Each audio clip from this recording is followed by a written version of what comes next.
Yo, gorilla in the room time. Who were the Seminole Indians? The Seminole were an indigenous black American nation comprised of many different southeastern tribes and cultures, one of which being the Gullah.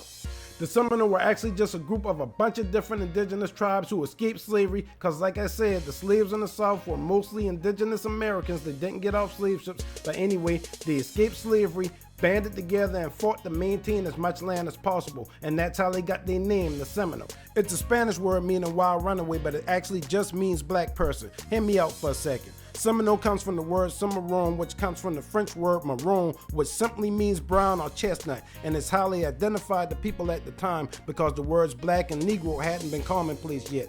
Later, the word was perverted by the English in Jamaica to maroon, which meant black runaway slave. That's where the confusion comes in at. People think that the Jamaican Maroons and the Florida Seminoles are different, but they ain't. They're the same people. In short, the Seminoles were indigenous black Americans who banded together to fight off the English and the Spanish all through the Southeast and the West Indies, trying to maintain as much land as possible. Seminole or Maroon was the name given to them by the Spanish and the English, is not what they call themselves. The Seminole Indians were later replaced by Asian men who were brought there in the 1850s to further quarter our bloodline.